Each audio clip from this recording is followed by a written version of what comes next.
Magandang hapon po at ang mga mainit-init na balita. Mamaya ibabalita ko ang mamaya pag-usapan natin pala mamaya after this vlog yung kung ano ang detalye doon sa pagbasura ng Supreme Court sa request for TRO ni Bato de la Rosa. Pagkatapos ang pag-usapan lang muna natin sa ngayon ay yung pagtanggi ni Marcos na BBM na magsumiti sa drug test. Sa inutusan, natandaan natin, inutusan siya ng Supreme Court na magsumiti siya ng report tungkol sa kanyang state of health, kalusugan, at saka kasama ang drug test. So, ngayon, ano ba ito? Ang tanong natin dito ay, tama ba ito o hindi? Yan lamang po ang ating itakil ngayon. At ano ba mga immediate na kasunod dito? Ladies and gentlemen, ang nasa gitna ng issue na ito ay ang tinatawag Ching, ang anak ko si Maria Alexandria Causing Tugas. Ang sa gitna po ng issue nito, Fidel, ay tungkol sa immunity from suit ng presidente ng Pilipinas. At ano ba ang mga kasama sa mga suit na pinagbabawal na isasampa laban sa presidente? At katabi niyan ang issue na malusog ka ba? Gaano ka kalusog kung malusog ka? In the background ay may report na mayroon sa diverticulitis at ilan pang mga kaduda-duda na mga galaw na palabas na mga balita galing po sa Malacanang, yan po ang nagbibigay ng duda kay BBM. Kasunod niyan, hiningi ng dalawang grupo ng petitioner sa Supreme Court na magda-drug test din si BBM. Alam mo anong sagot? Ginamitan niya. Inutusan siya ng Supreme Court na sumagot kayo sa petisyon ng dalawang grupo. At ang sagot ay ayaw namin. Ayaw ko po. Bakit? Anong katwiran? Ginamit naman po ang kapangyarihan niya sa ilalim ng Constitution na impliedly nagsasabi immune siya from suit. Ano ibig sabihin ng suit? Yung mga kaso. Ano ibig sabihin immune? Hindi siya pwede makakasuhan. Yan po ang sinasabi immunity from suit ng presidente. Okay? Pero yung Office of the President ay pwedeng kasuhan. Yung presidente hindi pwede kasuhan. Yan ang sinasabi. Kailan siya pwede kasuhan? Kung matapos na siya ng serbisyo ng pagka-presidente, pwede na siyang kasuhan. Pero ang tanong dito, sa kabilang banda, may utos din ang konstitusyon na kailangan may karapatan ang mga tao na malalaman ang kalusugan ng Pangulo. Kung kalusugan ang pinag-usapan, kung kailan mayroong duda nakikita ang mamamayan, ay karapatan ng mamamayan malalaman kung malusog ba ang presidente o hindi. Kasi siyempre pag hindi malusog ang tao, hindi maganda ang pagpatakbo niya ng kanyang trabaho. At lalo pa, itong nagkaroon ng mga sinasabi ng kanyang kapatid na si Amy Marcos na siya ay addict. So kung bangag ka, may sakit ka. Itabi na lang natin, isang tabi na lang natin tinatag na krimen yun. Kahit hindi na krimen, magpa-drug test po kayo, Mr. BBM. Kung talagang gusto mo matanggal ang pabalik-balik na duda sa iyo, magpa-drug test ka. Kayo, anak mo, si Sandro, anak mo na si Benny, sino pa isang anak mo na kamukha ni Anton Lagdamio, at si Lisa Marcos, magpa-drug test kayo. Dahil po ang aligasyon ay hindi ordinaryong aligasyon na kayo ay addict. nanggaling po mismo yung kwento mula sa iyong kapatid na si Amy Marcos. Si Amy ay lumaki kayo sabay-sabay, ate mo siya. Siyempre, pag ate ka niya, ate mo siya, siya nagbabantay sa iyo habang kayo ay lumalaki. Ang ibig sabihin naman ay kilala ka niya. Ibig sabihin, sa mata ng tao na nagmamasid, ang salita ng kapatid patungkol sa isang kapatid ay may marka ng katotohanan. Pag may marka ng katotohanan, yan ang tinatawag na nagkaroon ng some degree of presumption. At because of that, talagang obligado ka na magpa-drug test na hindi ka na addict. Pwede naman sabihin addict ka noon. Okay lang yan. Pero magpa-drug test ka at hindi ka na addict ngayon. Ganun sana ang ginagawa mo, BBM. Yung ginagawa mong ginagamit mo ang iyong kapangyarihan na hindi ka pwede kasuhan ay all right, karapatan mo yan. But then, tandaan mo, karapatan din ng tao na malaman kung ano ka ba talaga. Kasi pag hindi mo napatunayan, halimbawa magkaroon ng ebidensya ang tao, diyan ka na papasok sa senaryo ng tinatawag na violation of or betrayal of public trust. Ganun po ang mangyari. So anyway, tingnan natin ang immediate na balita nito.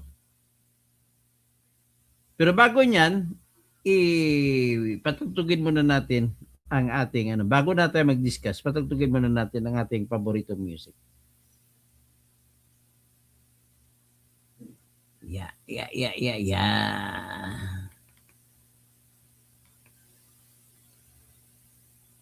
Siyempre sobrang Sara, tatag ng wala nang paniniwala iba. ko. Sara, Na Sara mananalo lang si Sara sa impeachment. pag-asa. Sara, Sara, At, siya lang 2028. makapakulong. Mga kontraktor ubusin niya. Si BBM Sandro ikulong niya. Si Tamba Zaldi ikulong niya. Tapang at malasakit ibalik para bayan ay manahimik. Durugin ang sindikato sa korte, sa DPUA, sa DS Void, sa PhilHealth.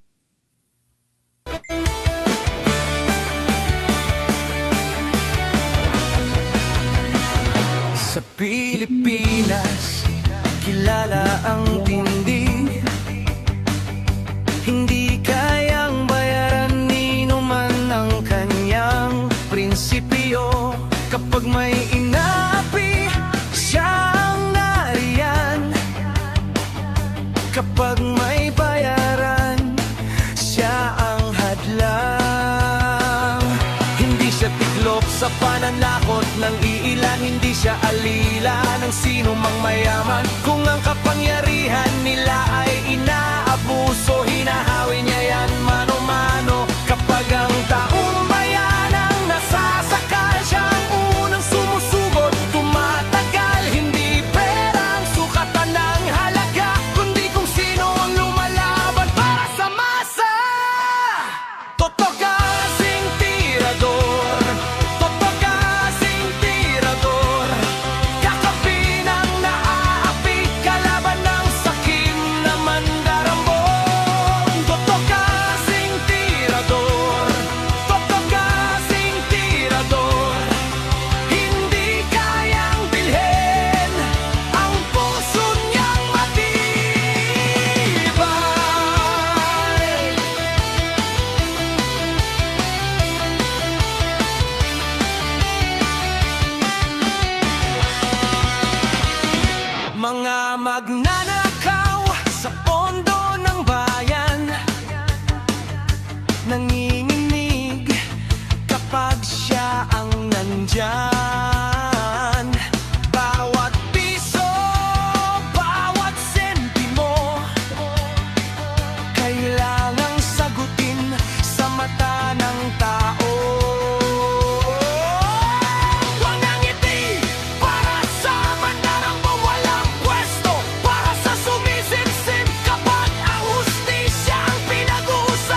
Okay, diretso na tayo, pag-usapan na natin. Ipakita ko sa inyo yung nagsampa po ng sagot ang Office of the Solicitor General bilang abogado ng presidente. Ang sagot nito ay patungkol sa utos ng Supreme Court na siya ay sumagot sa petition na kung saan hinihingi ang kanyang pinakabagong detalye patungkol sa kanyang kalusugan, kasama na ang hair follicle test o ang drug test. So ito po yung sagot ng kanila. Yung maigsing pagtingin kung paano sila sumagot. According to the announcement made by the Solicitor General. Ito po. So, yan Ang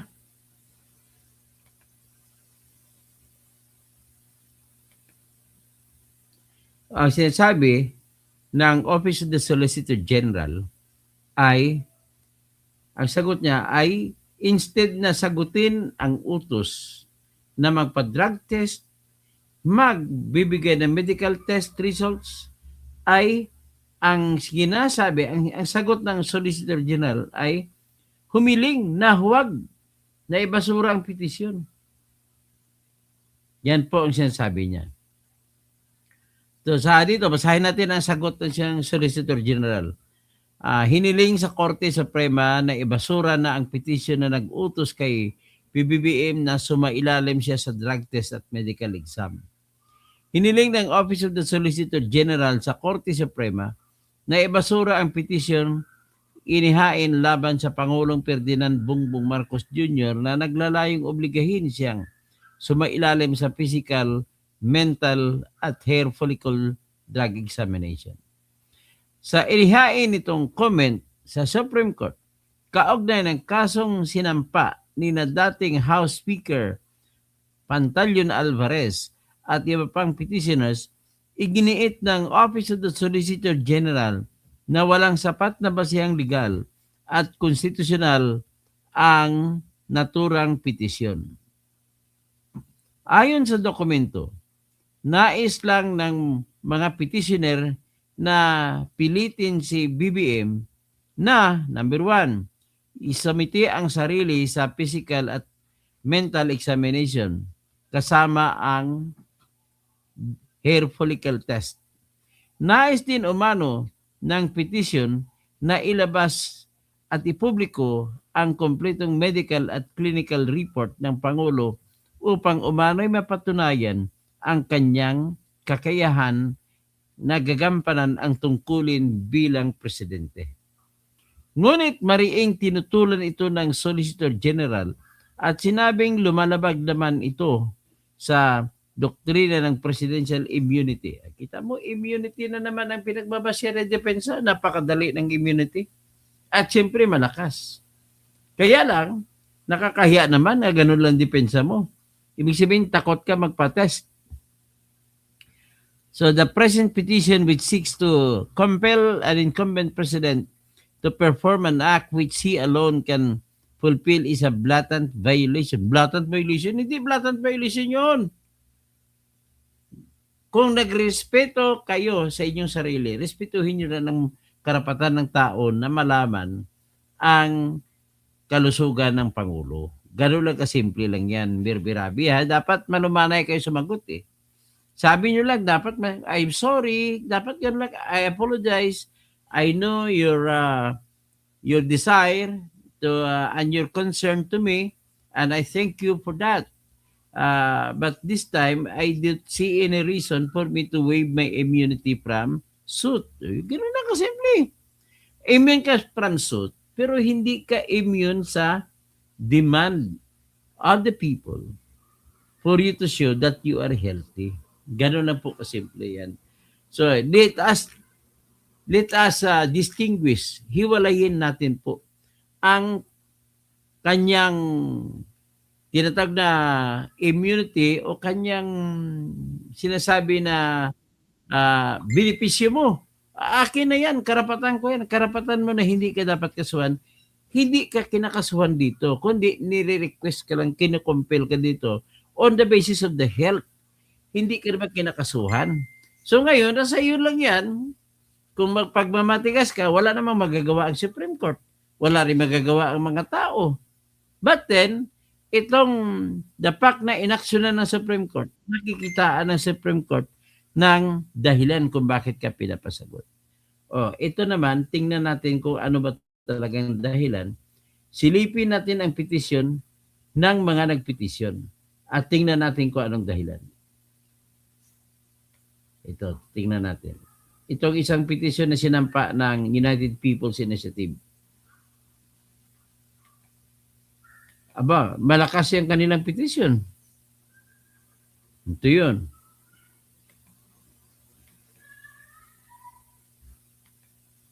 Tingnan ninyo ipapakita ko sa inyo yung petisyon. Yan. Mandamos, ang nagpetisyon ay itong kasong ito. Dalawa kasi yung naggrupo Grupo ng United People's Initiative o yung UPI at grupo ng nila ni dating Speaker Pantaleon Alvarez. So, ang sinasabi ito, sino ba kasama sa UPI? Si retired Major General Romeo Puques, tapos si retired General Carlos Kita, tapos si retired Philippine Navy Captain, ibig sabihin Colonel, Ray Valeros, si retired Police Colonel Jonathan Galang, at retired Colonel Segundo Smetran Jr., at Attorney Melchor Magdamo, at saka si Mark Bertoldo. Ito po ang kanilang kinakasuhan ay Secretary of Executive Secretary, hindi si Bongbong. Ang hinihiling nila na utusan, Executive Secretary at ang Press Secretary na kasama si ito pa lang pangalan ni Claire Castro, Clarissa Angeles Castro, si Chong. Si Chong ang kanyang husband. Ngayon, sila ang kinakasuhan, hindi si Bongbong Marcos. Kaya lusot ito. Kaya lang, pag kinasuhan sila, ay pupunta rin sila kay Bongbong. Sir, magpa-drug test ka daw. Ano masabi mo? Ayaw ko. So, ano ngayon ang basihan? Ito po yung basihan. Unang basihan ng petition ay ganito. Una, noong nagkaroon ng kwentuhan na lumabas sa media, sa SOCMED at saka mainstream, ay may kwento na nagkasakit si Bongbong Marcos. Ngayon, para naman patunayan ng Malacanang na wala siyang sakit, nagpalabas sila litrato. Anong litrato pinalabas nila? Ito po, April 7, 2026, papakita nila nang nagtatrabaho si Bongbong Marcos. Kaya lang, nagkaroon ng duda dahil ang nagtatrabaho nga si Bongbong Marcos, pero ang katabi si Enrile. Patay na si Enrile sa April 7, 2026. Hindi na siya buhay. Kaya yan ang unang dahilan. So, Easter Sunday yan, Jesus Christ resurrected. Si Enrile nag-resurrect. Sunod, ano pa ibang dahilan? So, maraming grounds na basahin natin ang grounds nila. Grounds for allowance of the petition, recent developments, behavioral observations, and public discourse raise serious national concerns regarding the President's physical vitality, cognitive condition, and overall fitness for office. During a nationally significant public event, statements were made by no less than his sister, Senator Amy Marcos, expressing concern over his mental and emotional state, suggesting possible instability in judgment and susceptibility to improper influence. These statements, coming from a person with direct personal knowledge, constitute credible and material indicators that may trigger the constitutional requirement of disclosure in cases of serious illness. So itong binasihan nila. May constitution na required ang presidente, sino man siya, na ipaalam sa publiko ang kanyang kalusugan. So, number 4, the president exercises vast constitutional powers, including control over the entire executive branch, command of the armed forces, and primary authority over foreign policy and national security. His physical and mental fitness is therefore a matter of paramount public interest. Yung kalusugan ng isang presidente ay number 1 interest ng mamamayan. So number 5, recent media reports indicate that the president has been going in and out of hospitals for a serious illness. Despite the seriousness of such reports, there has been no official confirmation, denial, or medical bulletin issued to clarify the matter. This lack of transparency is causing widespread public uncertainty and concern. So number 6, we the people have a constitutional right to be informed of the state of his health, including physical and mental condition of the president, particularly when such condition may impair his ability to discharge official duties. This right flows from the principles of sovereignty, transparency, and accountability. The president declared a state of national emergency arising from the ongoing conflicts in the Middle East that significantly affect global emerging energy supply, increase fuel cost, and threaten the economic stability and energy security of the Philippines. Number 8, such declaration shows that the president of the office or the office of the president wields extraordinary powers that directly affect national policy, economic direction, and public welfare. Number 9, under the circumstances, it is imperative for the respondents to assure the public that all executive decisions, president who is mentally sound, physically capable, and exercising independent judgment.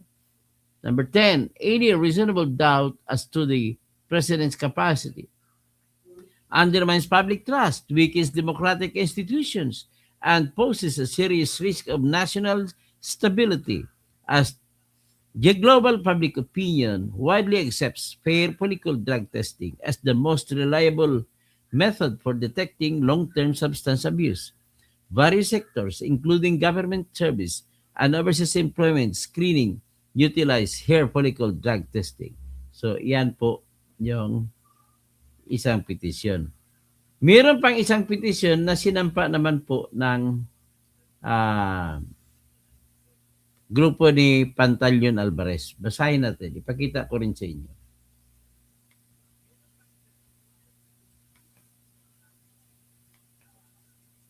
Ito po siya.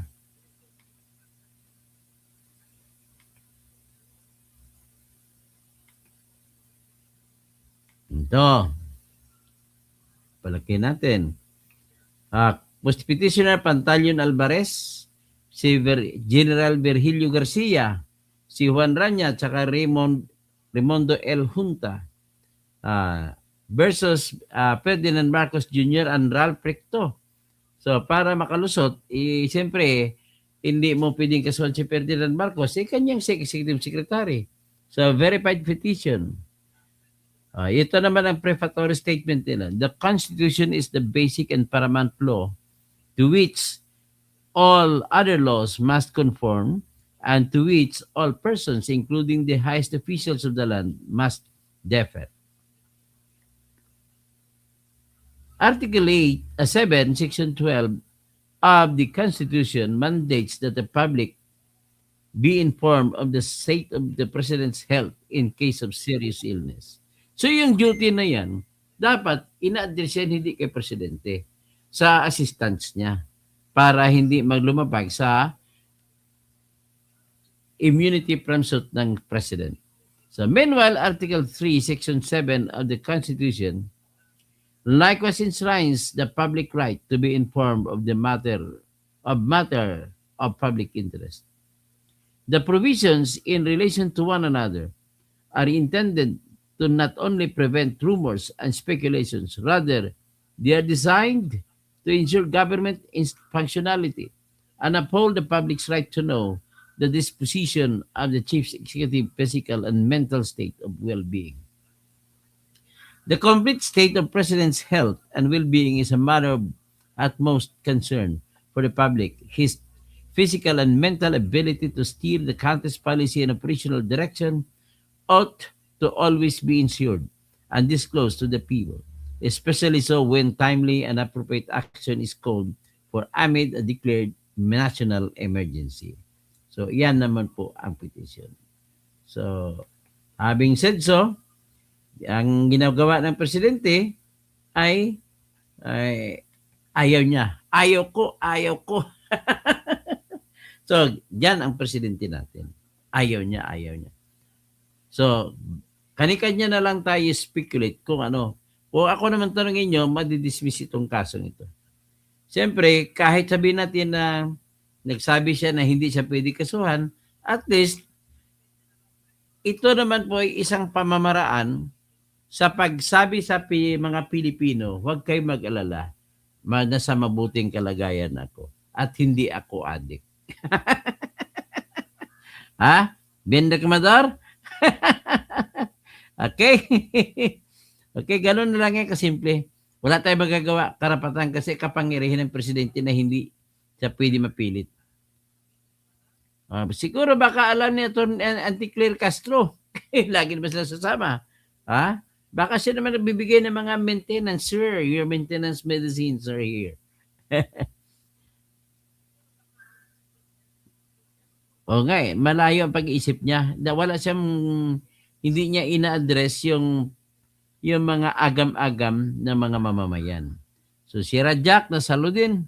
Alaikum assalam. Tapos sabi niya, Sir Toto, na ano bang balita sa YouTube, Facebook, Sampana, mamaya i-vlog ko yan yung tungkol sa UN, tungkol sa kaso kay Tatay Digong. So Brian Rodriguez, salamat ha. Basta po kurap kontra kay Atty. Toto. Salamat sa musika mo, Brian. Greg Babaran. Lagi lang to kontra sa akin si Greg Babayan. Pero nakakatuwa naman mga banat niya sa akin. Buson Narciso Esteban.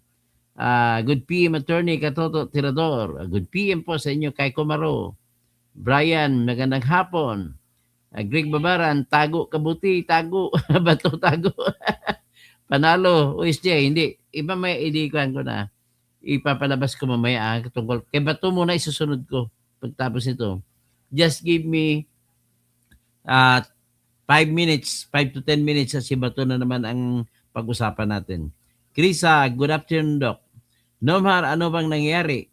Si Basriawal, mabuhay ka, Attorney, God bless. Oy, mga kwan ko na mga kaibigan ko na mga mujahidin ng MILF, mga BIAF, dyan sa BARM, karapatan nyo po yun yung magrarally. Ipagpatuloy nyo po yan hanggat sa maatim ninyo ang inyong hinaing. So, I salute you sa mga MILF. I salute you for doing that. Diyan sa Cotabato City. Ang laki na, lumalaki sila. Sinusuportado ko po kayo lahat. Gregory Babaran, baha ngayon sa Davao. Okay lang kahit saan naman may baha eh. Sa bayan namin, may baha sa Cotabato eh. Helen Baguio, ayaw pa hair follicle. Baka mabisto. Well, nasa kanya na yaman yan, kay Bongbong naman yan, kung gusto niya manatili ang duda ng bayan, nasa kanya yan. Say Nieves, Jean, Janet Orsua. Good afternoon, Sir Toto. Watching from Magsingkal, Ilocosur. Wow. Sa mga kabsat ko, na Imbagamalim, sa Ilocos Norte, Ilocosur. Tapos sa Pangasinan, Ben Reclamador, Jan HK, Attorney, please discuss ko about the denied. Okay, di-discuss ko kasunod po. After 5 minutes, si Bato naman i-discuss natin. I am trustworthy. Ay, akala ko topic na si Ruben kung paano tumakas. Mamaya po si Bato ito-ikuha natin. So, jet setter. Baka wala na akong kuryente. Dali lang.